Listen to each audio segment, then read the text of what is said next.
Good morning to everyone. We're glad that you joined us. I want to thank my colleagues at both CableLabs and Cable Europe who are co-sponsoring this morning's discussion. We really appreciate their support, and we appreciate all of you coming. When I sat in the chair at the Federal Communications Commission, I had a front row seat at the Internet revolution. The amazing network of networks promised a world of wonders, but it had a problem. Accessing cyberspace for average folks was very difficult and very clunky. Quite literally, you had to have your computer make a telephone call in order to connect. To truly swing open the doors to the World Wide Web required a breakthrough in network engineering. And that innovation arrived, courtesy of the cable industry, in the form of the cable modem and a powerful new set of technical standards known as DOCSIS. Suddenly, consumers had always-on access to the internet. And importantly, they could move around the web at speeds 20 to 25 times faster than dial-up. Cable established its leadership at that moment, and it's never looked back. In the decades that follow, cable remained the leader in bringing ever more powerful networks to the public, investing over $290 billion since the late 1990s. In that time, the industry increased speeds over 1,500%. This is the fastest deploying technology infrastructure in the history of the world, and it unleashed a virtuous cycle of innovation. The faster the network became, the more tech entrepreneurship flourished. As those tech innovations became more advanced, the more we needed to push the network faster and faster. An amazing flywheel dynamic of innovation was unleashed between tech companies creating products and services and the internet infrastructure itself. Recently, the cable industry reached a notable milestone in its relentless march forward. We are now offering 1 gigabit speeds to 80% of the homes in the United States. And while we are proud of that achievement, we see on the horizon and across the vast CES show floor proof that we cannot be content to stand still. So today, we are looking forward. Our industry is ready to start talking about the next great leap in broadband. We are calling our initiative simply 10G. And no, folks, we didn't pick the name just because it's twice as much a G as 5G. That's true. We chose it because it succinctly declares our concerted drive to deliver 10 gigabit speeds to consumers in the United States and around the world. Combined with 5G wireless and next-gen Wi-Fi, 10G will ensure consumers have access to the most sophisticated infrastructure possible in order to take full advantage of whatever the future brings. It's very exciting. And joining me this morning to talk about it are several industry leaders who have been directly involved in developing the platform and this initiative. And let me introduce them to you now. First in the center is Pat Esser, President of Cox Communications and current Chairman of CableLabs and NCTA. To his right is Tony Werner, President of Technology, Product, and Experience at Comcast Cable.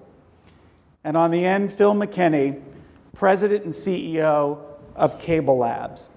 Before we begin, I do also just want to acknowledge that we have a whole host of CEOs and technology leaders in the room from the United States and around the world who are all aligned in this initiative, and we're thankful that you're here with us today. Phil, can I start with you? You run the industry consortium known as CableLabs.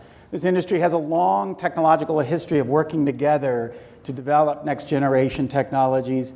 Everybody always starts with the first question: what is 10G? What does it mean as a technology platform? What are the core elements that people can look forward to seeing? So the 10G, what we call the 10G platform, is made up of a comprised of technologies, but fundamentally what it delivers is this higher speed, going from 1 gigabit today to 10 gigabits. We're talking about also encased in that 10G platform, higher reliability in the overall network, increased level of security, an increased level of privacy, and an important characteristic that we think is actually becoming critically important is low latency, the ability to improve the overall experience. And when we talk about the 10G platform, you can talk about the technologies, but it's really about a 10G experience to the customer or the business. And we're talking about symmetrical speeds as well? And it's symmetrical. So historically, people would think of the cable network as being heavily dominated on download versus upload. And with the 10G platform, we're talking 10 gigabits symmetrical. 10 gig up, 10 gig down. Tony, you've been very involved, and I noticed just the other day you were doing a press event with Intel in their booth, and we saw earlier in the week that Intel had produced a blog. They're one of the essential vendors. Can you say a little bit about the industry's alignment and the partnership with our technology vendors who are going to be essential to our success?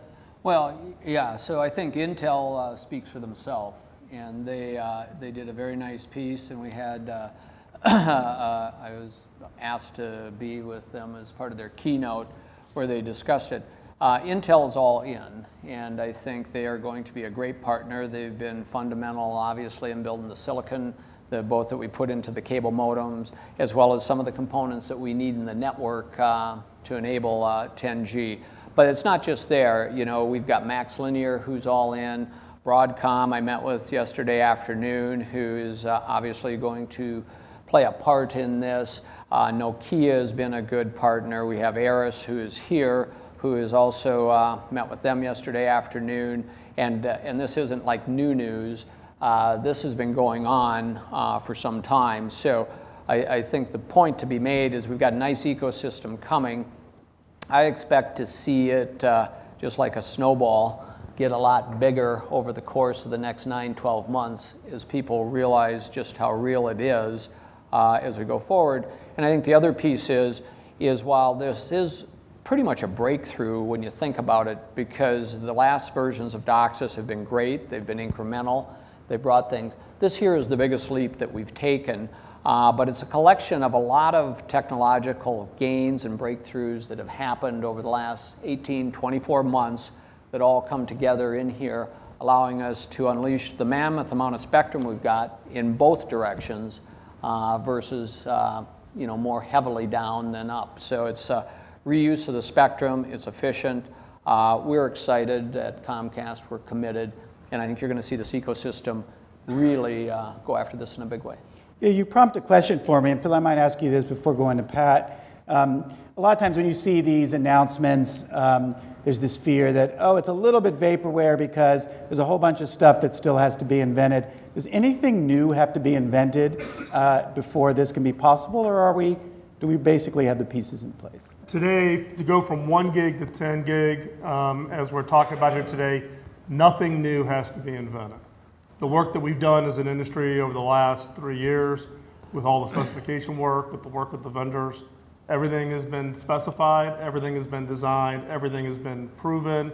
So there's, the technical risk is near zero to get from 1 gig to 10 gig. Nothing new needs to be invented. Yeah, it's not to say that there isn't work left. Yes. And we got work, but we demonstrated this, and people can go through the web, and if they've been at some of these, they've seen lab demonstrations that we've done. Both Nokia's done several. We had Intel doing some last summer.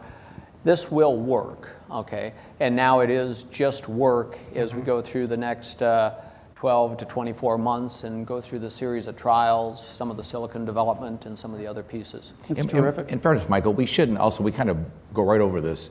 we probably should pause for a moment and celebrate what this industry has accomplished. I mean, we're jumping. I mean, we put a stake in the ground a couple of years ago, and we spent a lot of time as an industry across the world with our global partners saying that we believed we could deliver on our existing infrastructure 1 gigabit residential broadband services. And there was a lot of doubters in the room at that time. And we went nose down, we worked heavily together as an industry, and I can speak for Cox, I think you used 80% for the industry. We just crossed over 90%, but in essence, the industry will pretty much be done in 2019. Yep. And our customers will have access to 1 gig services that just a couple years ago, the average person says you couldn't accomplish. But all that did is demonstrate that the roadmap we have, the technology we have, the platform we have in place, the work that's come out of CableLabs puts us on a perfect path. Yep. And the one thing to add on that, because we've rolled out as well and are basically done, I test my 1 gigabit service just about every time I get on my PC at home, and I consistently get fiber to the home speeds, consistently, as I'm doing it. So it's always at the 940, 950 megabit per second, which is the limitation of the Ethernet port, not of the transmission. So I think it's, I think that's really great. You're sort of animating a really important point that both when I was a policymaker and policymakers today often point to is a lot of times you see flashy announcements. I remember very clearly the Google Fiber splash of some years ago. And then the next thing you hear is going to be in this city and that city and maybe 4 more cities and maybe 1 more city. This has an industry that has a tendency to go to scale in an effort to really fill out its footprint as you've done for 1 gig. So while there may be places where people are offering a gig, no one's doing it at the kind of national scale that we're talking about. That's really terrific. Pat, the other thing we hear a lot about, well, if we're so excited about 1G and we did so well, why are you already pivoting to talk about 10 gigabit per second speeds? The classic question, the cynical question of why does anybody need this? Why do you as a CEO believe this is the right direction for your company and for the consumer? What would you tell your board? Well, just while we're here at CES, just go onto the floor across the street. Look at what's going to be requirements of networks over the next 2 to 3 years. If we want to bring these innovations into the homes of our customers, things like virtual reality, connected health, education, it goes on. I mean, I somewhat joke as I travel that the Star Trek holodeck is coming. It is. But it's going to take a 10 gig network to deliver it to people's homes. And it may start commercially first, but it's coming. And the focus of our industry is if you want to bring this innovation to our customers, we've got to get investing in our network and get this roadmap moving. And I am confident. I just saw the research, Intel, Cisco, pick whichever one you want to. I'll pick Cisco because they made an interesting stat. They talk about the number of connected devices that will be in an average US home in just a couple of years. And the number is hard to believe. So I think Intel used a number of 50 in 2022, but they're counting every IoT device, which is every door latch and every Windows security system. I mean, so I get to the number of 50. My point that probably caught my attention was that they went out, Cisco, just a few years, projected the growth of internet traffic, which is about 36%, and said that in 1 month of that year, there will be more traffic across the internet globally in that 1 month than 1996 to 2016 combined. Yep. It's going to take a robust next generation network to deliver those products and services, and that's the commitment we're making. Yeah, Phil, Pat makes a good point about the demand case of the devices and the capacity. One of the things I think is fascinating is when you hear these conversations, our creative minds are happy to think of all kinds of Jetsons and Buck Rogers kinds of implementation. But there's some very basic things that we know are the killer apps, right? Can you say a little bit about video growth, for example? Well, video continues to be, the big growth area. You look at, the streaming video services that are out there, the new kinds of streaming video content, whether it's VR, streaming content, et cetera. And if you look at the growth of video as it occurs across the network today, upwards of 70% of traffic will be video in some form or another. And that growth is just continuing to grow, both in the variety of content, but also if you saw 4K TVs and 8K TVs, it's more bits per video plus more video. this explosion that we're seeing in video has no indication of ever slowing down. It's also, yeah, no, it's also, the thing that we're seeing is it's also video is migrating from entertainment video to other types of video, okay? Right. And so people are using it for troubleshooting. They're using it, one of the common things that we're seeing today, especially during gaming sessions, is kids are nailing up 8-person video conferences common, okay? And we see that fairly consistently now that's going, and soon that's going to be higher and higher resolution, it's going to be more, it's going to be a number of things. But I think, again, you know, we launched this in the late 90s and started off with 1.5 megabits because, wow, that's a T1, grew it to 10, and we had no ideas. You know, it started out as very static things. You look at the things that are possible today with it, and I think, you know, 5-10 years from now, everybody's going to say, of course you needed 10 gig. You know, how would we have ever done this service if we didn't have it? And I think putting it out there and letting the app developers, the content developers, and the others be unencumbered by bandwidth, I think is going to be powerful. Yeah, you raise an almost humorous point. I've been around long enough, and so have you guys on the panel. Every time I've seen a new turn of network speed, the cynics come out and say nobody needs this. Yeah. I heard this at a gig, I heard this at 1 meg, I heard this at 100 megs. I remember when the Obama administration took over, they did a national broadband plan, and they breathlessly and excitedly talked about getting 100 megabits per second to 80% of the homes in the United States. And even then, there was a sort of, that was considered a high aspirational vision, and we've plowed through that pretty quickly. So that's always seems, whatever it is, something seems to come. I also wanted to pick up on, before we leave that on the video, I've had some experience in healthcare. I'm on the board of Mayo Clinic, and one of the things I've noticed is, even when we talk about these applications like health or education, which are really talking about video, to the Mayo Clinic, the Holy Grail is radiology, high quality, high resolution video imagery moving over a network. That's the Holy Grail of those healthcare solutions. And so video really is the driver of them. That's true. Can I put you on the spot for a second? Sure.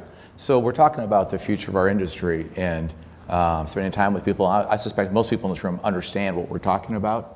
Does Washington, do public policymakers, to our regulators, understand the importance of this happening in our country? Yeah, you know, my sense is that I think policy leaders recognize that, at least in the United States, I'll speak for my country, you know, that the destiny of our economy and the destiny of our future is heavily rooted in how successful we are as a technological empire, as an information economy, of one that can harvest the forces of technology and physics to its greatest benefit.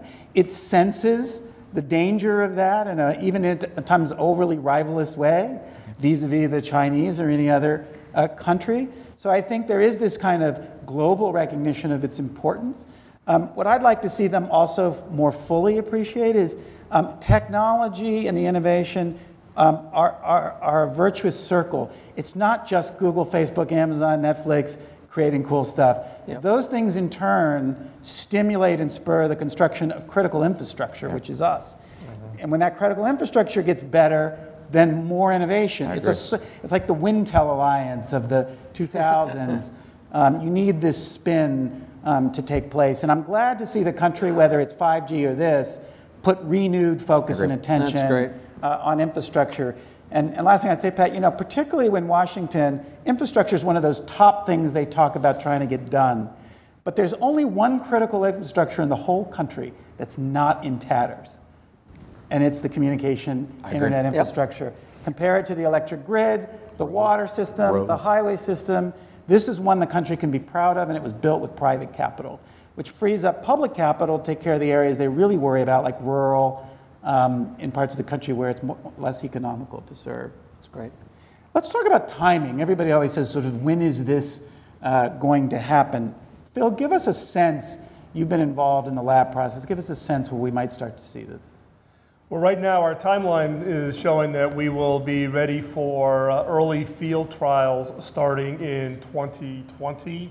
And then following field trials, there's a process where we go through device certification, and then it really is up to the members at that point, based on market demand for their individual rollout. So really the proof point that this is ready to begin the process of planning and deployment will begin in 2020, which is not far away. Yeah. Tony, do you have anything to add to that? No, I agree, and I think a couple of other points we talked about. The one thing our industry has done well is scale, and particularly we've done well is scale broadband with it. And part of it is there's two reasons. One is I hate to say it, we've got a little bit of an unfair advantage in the fact that the HFC architecture is a great architecture, and it's ubiquitous. And the incremental economics, when we go from a DOCSIS 1.0 to 2.0 to 3.0 to 3.1 to this, the incremental economics are way more attractive than the others. And the fact that we can offer this speed without taking a backhoe to your backyard and without having to disrupt neighborhoods and rewire apartment buildings and the rest of it gives us a huge advantage. So I don't want to get in front of my skis because we'll go through the trials and just like everyone else, and we'll make sure that we can operationalize it and the rest. But I think that scaling of this is going to follow a path not dissimilar to what we've seen in the past. And you look at how fast we rolled 3.1, how fast we rolled 3.0, and some of the others, and I think no reason to think that this is going to have a real different trajectory. And that triggers the question about, you said something that says that sounded promising from the cost of deployment standpoint. And Pep, maybe I would ask you a little bit about the cost or the CapEx or the expenditures required to achieve this. A lot of times when we hear about network builds, you hear about it in the 5G story, you hear about it in other things. We're going to have to go out and do all of this, and it's going to cost some astronomical amount or not. Tell us a little bit about how we can. We've always been an industry that's invested in capital, and it obviously has paid off very well for us. And we will continue that investment going forward. But there's not a change in pattern, if that's the question. In other words, a percent of our revenue goes back into the investment in our network. And Tony's point should not be missed, and that is we're uniquely positioned. I wouldn't say we're advantaged. We're uniquely positioned because we have a platform that can be expanded. The hybrid fiber coax platform has a lot of juice left in it. And with the technologies that we probably don't talk enough about that's come out of CableLabs for the industry globally, and you deploy those on that platform, you're right, you don't have to dig up streets, you don't have to knock down walls, you don't have to get back reconstructing an already existing network. You're taking that network and getting much more throughput, and we probably should make sure we repeat this over and over again. We will get more capacity, we will get higher speeds, we will get lower latency, and we will get the kind of security that we need on our network to deliver the products and services that will be carrying a lot of important information. And it comes because we can leverage what we already have. And the other point that I think that also comes with this, and it's gradually came, and this year it really helps us even more, is reliability. And while we provide a highly reliable service today, the demands on broadband are higher today than anything else. And when you think about it, whether it is small devices in your home on Wi-Fi, whether it is your Peloton bike, somebody was talking about their connected coffee cup. I mean, there's all sorts of things, but there's things that are very important to you. I have the connected coffee cup. I do not have the Peloton, as you can tell. But the point is when broadband quits functioning or even misses for a little bit, your whole house is so important. You lose your cameras, you lose all sorts of pieces. And today, consumers want that 100% reliability on there. And as we go, we have continually really upped the reliability, and I think we have one of the most reliable service offerings for broadband there is. This takes us even higher at a time when customers are demanding it because of all of these things. You lose your cameras and you lose the love of your children who think you're evil if you don't get it working. No, that's exactly right. It's interesting you say this because, in preparation for this initiative, I remember in our office we did a lot of polling and consumer surveys. And one of the things that jumped out amazingly strong, particularly for certain cohorts, that almost the number one thing they valued was reliability. So it's fun to talk about speed. Speed's a part of being more reliable. But that sort of reliable, permanent And experience. we talk as if this is just a residential service. That's right. We serve, in many cases, about 40% of the, probably larger of the SMB, but of the commercial space in our markets. Yep. And much of this capability will be quickly adopted by our business customers because they do have great business point. needs today, That's a great and they have requirements around reliability and service delivery and low latency and a See- few other things that this will be a nice arrow in our quiver. Great The other point. thing I want to get clear, because all of you referenced this at some point, when I'm in Europe, for example, we have a lot of European partners here, you hear a lot from the fiber to the home guys, that somehow that's the only path to the future, that something about the HFC network is not capable of that future. But what we're talking about here is the ability to get 10G without having to pull fiber all the way to the home. Right. And indeed, we have potential for much farther beyond that. Is that right? Is that the right way to look at it? It is correct. I mean, there's this, it's just this historical perspective of people think they know what our network is capable of. And part of this 10G is to reveal to them that what they think we are is not who we are. And the fact that we can deliver 10 gigabits symmetrical service without the need of tearing up historic roads in Rome or being able to have to punch through stone walls of 300-year-old buildings in Paris in order to deliver fiber. And the ability to do this at a cost model, like Pat said, but at a speed that's fiber equivalent is hugely attractive to municipalities, to cities, countries. Michael talked about the policy objectives here with the United States. It's universal. Every policy organization that CableLabs engages with, all the governments we engage with in the 35 countries that represents the CableLabs members, everybody has that same objective. How do I deliver ever-increasing speeds to the majority of my population to give them as much of that economic advantage as possible? And we are that enabler for them. Here at the show, obviously, there's been a lot of attention paid to 5G, and naturally, you can understand there are those who are interested in making some kind of comparison between what they're doing and what we're doing. Pat, I saw you yesterday on Liz Clayman's Fox Business Hour.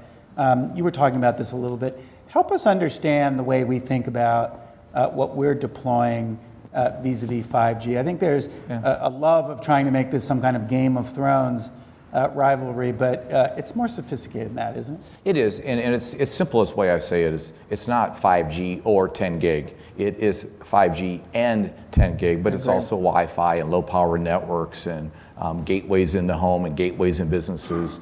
A wireless network is only as valuable and as powerful as the robust broadband network that connects it. And wireless is wireline. All you're doing is jumping to an access point or an antenna to get on a wireline network as quickly as possible. It was interesting, and I think where the confusion comes in, it's so easy, is we went to a number of booths yesterday morning. There wasn't a booth we didn't enter, and I was starting to laugh after a while, where the acronym 5G and AI wasn't on the wall of every booth. And ML. And it seems to be the moniker you have to have on your product to get the market's attention right now. But this is not a battle about 5G and 10 gig. In fact, actually, if you're trying to roll out a wireless 5G network, and 5G is not 5 gigabit, right, as you said earlier, you need us deploying a 10 gig network for this to be able to make that more robust longer term. And also to reinforce that, if you follow the work at CableLabs, starting a little over a year ago, we did a joint innovation project, proof point, and then turned into a specification with Cisco, where we have modified the DOCSIS specification to allow for small cell backhaul over DOCSIS. Yep. So you can do strand-mounted small cells enablement of 5G and use our technology, our network capabilities, our HFC network, to provide that backhaul capability, which is going to be an enabler to actually accelerate getting 5G deployed into Yep. consumers' hands. And Intel just confirmed yesterday that they're putting it into the silicon for the 3.1, so it's actually a real product that will be going forward. And it's going to be critical to accelerate getting 5G deployed, otherwise you're stuck wherever the fiber plug is at. We were just looking the other day, in our markets, 82% of the cell towers in a Cox market are connected to the Cox network. We have the best network in the market. Yeah, that's great. But back to putting these all in their place, I think it is important. If you look at today, even with 10, 11, 12, 13 devices per home, even more that are connected, and I've counted mine, and to your point, some of these are things that maybe even shouldn't connect that do, but you take 3, 4, or 5 Sonos speakers, you take some connected TVs, you take a bunch of stuff. You get up there pretty darn quick to it. Guess what? All of those just about connect via Wi-Fi today. Yeah. Wi-Fi is the workhorse of the internet. Most of the stats that you see here, over 50% of the internet traffic goes over Wi-Fi. Okay, and it's doing it, to your point, to get back to a wireline network as we go. And if you look at portable devices, iPhones, iPads, Android devices, it's closer to 75%, if you look at the carrier's numbers, of the actual data traffic's going over Wi-Fi. So Wi-Fi is a critical part, and I do think it is the LAN of the home of the future, and even partially out of the home, which we're all doing quite a bit there. And there are big innovations on the horizon there as well. Well, Wi-Fi 6, I mean, first of all, in fact, I'm stealing this from Joe Natale at Rogers, because George is here and he'll encumber me by the truth, but he said during one of our meetings, guys, we're not in the broadband business, we're in the Wi-Fi business. And I think that there's truth in that. You need this reliability of Wi-Fi as you go. Today, we've all made big investments into things that are getting Wi-Fi so much more reliable, but I am really inspired by Wi-Fi 6, which is the AX standard that they've now came up with simpler ways of doing it. And Wi-Fi 6 will do a bunch of things. It'll give you some more speed, which I don't necessarily think is the big win, but the big win is the number of simultaneous connections that it will do in congested environments. And I think that's going to come in, and you'll see that this year, and I think that's going to coalesce with our 10 gigabit, 10G initiative in a nice way to make it. But all three of these have got a place. If you're driving down the highway, you're going to like 4G, 5G, and that. You're going to like the handoffs. You're going to like the mobility. When you're in your home, I think you're going to love Wi-Fi 6. And business. And business. Yep. So. Well, you all made a really strong point about the importance of that complementary nature. Yes. Sometimes in Washington we struggle with that. There's a kind of false sense that these are, viciously competitive substitutions, and that somehow one's going to vanquish the other. And the right vision for the country is, if you really want to have our customers and our citizens having the optimal experience, you need both of these to continue in revolutionary. Yep. And I think another proof point to that is, just to close on this, cable is in the wireless business to a degree, so it too is concerned and cares about that evolution. But more importantly, Phil has a lot of members, European members who have 5G networks. Canadian. And we're Canadians as well. Brad Shaw's here. Asia Pacific, Latin America. Equally enthusiastic about 10G, which helped us understand that the two really do coexist. Well, that's great. I want to stop with the formal portion. I want to open up the room to see if anybody has any questions they'd like to ask. We'd be happy to take them while we have some time. So someone's walking around with mics. Hey, little Jeff. And say who you're with if you're a reporter. Yeah, hi, I'm Jeff Baumgartner with Light Reading. Thank you very much for inviting us here. Yep. It's a good conversation. Just want to, maybe this is maybe a question for Phil, but it's kind of in the technical weeds a little bit. When we're talking about symmetrical 10 gig, a lot of the discussion is full duplex, DOCSIS. Correct. And at least when it was first announced, a lot of the discussion was that it required like an N+0 architecture, and that was stated at the time. But I talked to operators, and some of them don't have plans today, tomorrow, 10 years from now to get there. And the question is, what kind of options is CableLabs looking at to deliver that sort of benefit without an N+0? But just even before, and I don't want to butt in, but I'm gonna. So just I give you permission, Tony. Just before you go into, because there is a bunch of things down the path. The reality is, and I know from talking to my friends at Charter and talking to several of the other MSOs and the ones that I work with in Canada, just as we have went through node splits, getting deeper and deeper because of our huge success, the amount of N+0 plant is pretty significant. We just done our normal course and speed, add over 1 million homes a year that just evolve to no amplifiers. And we like that for a bunch of reasons. It gives us a lot more capacity. It also gives us a lot more reliability. And it sets us up nicely for this full duplex. The other piece that's a big deal to us, and one of the places I'm most excited for it, is planned communities and big apartment buildings. And our incremental economics to go down to fiber to the building on those is very, very little. And so we do a ton of that. And then for those areas that just don't fit into either of these, Phil can talk about some of the things that are coming out of CableLabs that will enable it for that. Yeah, so we've actually have done some work in the field testing to where we can show full duplex, albeit at slightly reduced speeds, at being able to operate at N+1, N+2.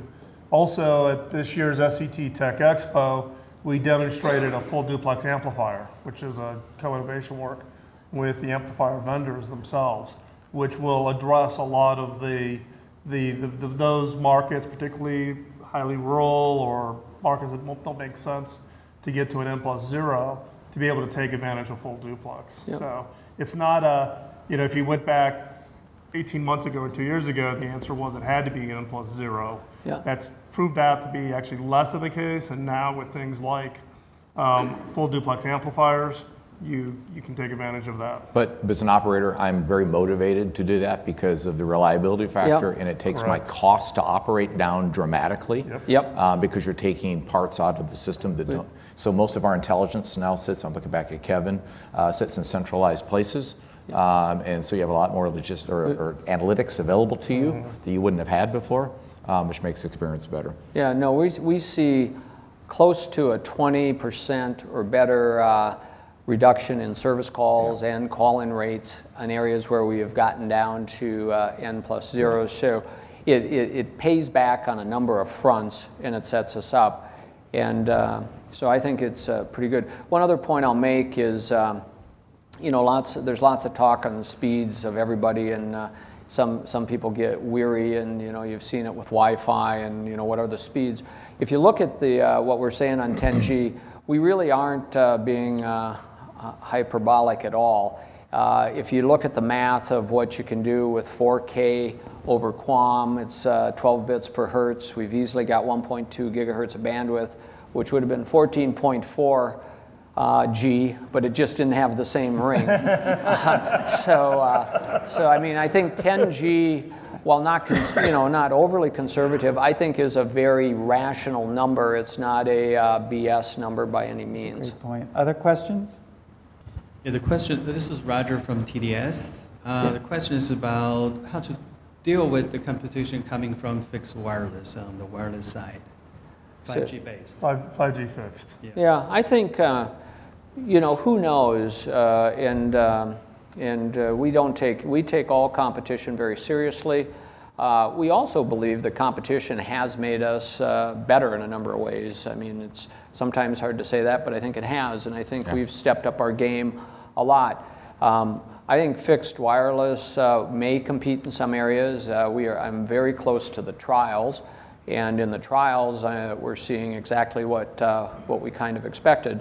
I mean, the point to remember is the 5G fixed wireless doesn't penetrate buildings today. It doesn't penetrate windows. They have to put a device on the side of the home.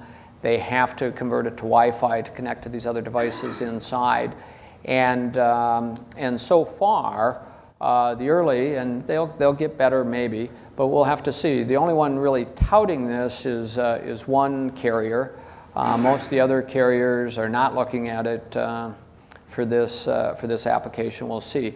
Personally, I take all competition very seriously. I'm not too worried about fixed wireless, especially when you take a look at, like I said, just how important it is that you've got all these devices in your home and you want them to work, and you want them to work 7x24, and you're thinking about, okay, that new tree I planted in the front yard, I either need to trim it or be satisfied with lower speed broadband. The holy grail of public policy is good, healthy competition. It benefits the consumer, and it makes the industries better. And to the extent that you have two major infrastructure industries all pushing the envelope of what's possible with their networks in an effort to deliver a better experience, I think that's about the healthiest situation a policymaker could hope for, looking out over the landscape. So I think it's terrific. Other questions? Hello, Daniel Frankel with Multi-Channel News. Obviously, there's a lot of noise about 5G. You all have your natural timelines in terms of CapEx and how you're going to deploy these 10 gig technologies that you've said have been under development for a long time. Will the onslaught of hype from 5G change those plans at all? Will anything be accelerated, or is this, or will your timelines stay the same? The onslaught of what again? I'm sorry. In terms of The deployment 5G, timelines the for 5G headlines. I'm going back to what Tony just said. I think we've all done trials. We understand what the capabilities are. One of the things I spent some time yesterday where I was, it's funny Michael said that, was explaining just what 5G is and what it's not. There's some myths and realities about 5G. One of those was that the carriers have said this, they will have to deploy, to make a mass market product, 8 to 10 times the number of cell towers to make it a mass market product. It just economically doesn't make a lot of sense. But there are subsets and there are cases that I can point to where fixed mobile will be a competitor near term. That makes me move faster, yes. Whether my customer is asking for it or not, I don't want to be the second one in the door with that capability. And that's healthy. Back to Michael's point, this is what the ideal environment is for business customers or consumers, is when you have multiple players in a market that want to continue to stay ahead of each other. But I think on the other side of that, which I think you'll agree with me as well, if there was no such thing as 5G, we'd still be doing 10G. And we have consistently liked to take the lead. And I think the other important piece to that is when you think about it, some people, and I had somebody on the floor the other day to say, well, gosh, you've just enabled all this competition. If you'd never built these fat pipes, you wouldn't have the likes of these. And that's never been our approach. We've never tried to do that. I think when we put 10G capability out there, we might even enable other people to compete with services and things that we haven't thought of. But we have always led in that place, and I think we will, and I think we're excited to do it. To Tony's point, what goes on the floor at CES probably motivates me more than anything. Yeah, You're right. 100%. Yeah. Look, I want to take a moment to just thank the panel for your Thank time you. and attention. I've been in this business for 20-something years as a regulator and as a trade association chief, and I can honestly say this is one of the most exciting I agree. That's great. initiatives I've seen in a long time. I'm thrilled that we're kicking it off, and I would encourage everybody to keep their eyes on this space because I think there'll be more to come in the years ahead. So thank you to you, and thank you to everyone who joined us. We appreciate it, and have a great week. Thank you. Thank you. Thank you. Thanks. Nice job. Yeah. Thank you. Thank you, Tony. Matt. Thank you.